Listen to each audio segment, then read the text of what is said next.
Hello बच्चों, हमारे पास क्वेश्चन है the electrostatic energy of Z protons uniformly distributed through a spherical nucleus of radius r is given by this. The measured masses of neutron, hydrogen, nitrogen and oxygen are this. Given the radius, दोनों की radiuses क्या है, same है, मतलब R N और R O दोनों R ही हैं, ठीक है. और वन म्यू को उसने बोला 931.5 mega electron volt by c square और e square by 4 pi epsilon naught की डायरेक्ट वैल्यू दे रखी है. Assuming that the difference between the binding energies is purely the electrostatic energy. उसने बोला है जो बाइंडिंग एनर्जी के बीच का डिफरेंस है वो ही आपका क्या है, इलेक्ट्रोस्टैटिक एनर्जी है, ठीक है. ये चीज तो the radius of either of the nuclear, तो हमें रेडियस बतानी है क्या होगी, ठीक है. तो सबसे पहले बात करते हैं हम लोग. तो देखो इसमें क्या बोला है हमें. अब हम क्या करते हैं, एनर्जी चेंज निकालते हैं ऑक्सीजन और नाइट्रोजन के बीच का, ठीक है. ऑक्सीजन और नाइट्रोजन के बीच का. तो एनर्जी टू डायरेक्ट वैल्यूज रखते चले जाते हैं. यहाँ पे देखो 3/5 e square 4 pi epsilon naught r common रहेगा पूरे उसमें. तो ऑक्सीजन के लिए क्या है आपका ये Z8, तो ये हो गया 8 8 -1 माइनस 7 7 -1, ठीक है. नाइट्रोजन का एन 7, ये हो गया 3/5. अब ई स्क्वायर इसकी वैल्यू क्या दे रखी है हमें, 1.44 mega electron volt fermi metre by R, ठीक है. और ये क्या हो गया 8 इंटू 7 माइनस 7 इंटू 6, ठीक है. तो ये आ जाएगा 3/5 इंटू 1.44 आर.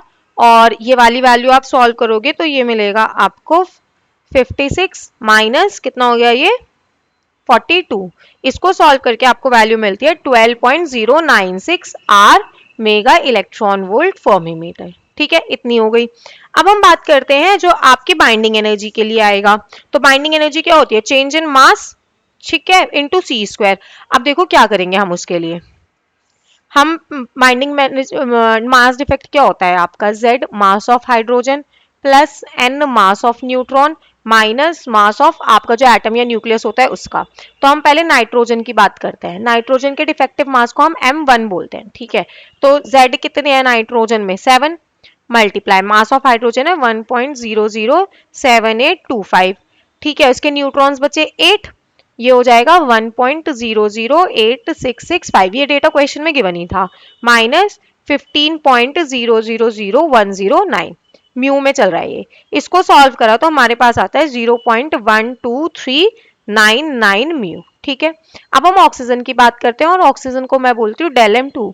अब ऑक्सीजन के एटम्स Z कितना है 8, 1.007825 प्लस ये इसके 7 है, ये हो जाएगा आपका 1.008665 माइनस 15.003065, ठीक है. तो इसको सॉल्व करने पे वैल्यू आएगी 0.12019 म्यू. म्यू में है, हम लोगों को एनर्जी पे निकालना है, तो बाइंडिंग एनर्जी क्या हो जाएगी आपकी del M1 minus del M2 mega electron volt 931.5 mega electron volt, क्योंकि C square by C square इसका कैंसिल हो जाएगा. तो ये वैल्यू आ गई आपकी 3.54 मेगा इलेक्ट्रॉन वोल्ट, ठीक है. अब बाइंडिंग एनर्जी और चेंज इन एनर्जी इक्वल बोला था, तो 3.54 मेगा इलेक्ट्रॉन वोल्ट, वहां से पीछे कितना आया था हमारी value 2.096 by R mega electron volt fermi metre, ठीक है. देखो ये दे रखिए mega electron volt fermi metre, ठीक है. आर निकालना है तो आर क्या हो जाएगा, एम ई से एम ई कैंसिल पूरा, 12.096 बाय 3.54, ये हो गया आपका 3.42 फर्मी मीटर. ऑप्शन चेक कर लेते हैं. 2.85 इनकरेक्ट है, 3.03 incorrect, 3.80 incorrect, option number 3 correct है, 3.42. Thank you.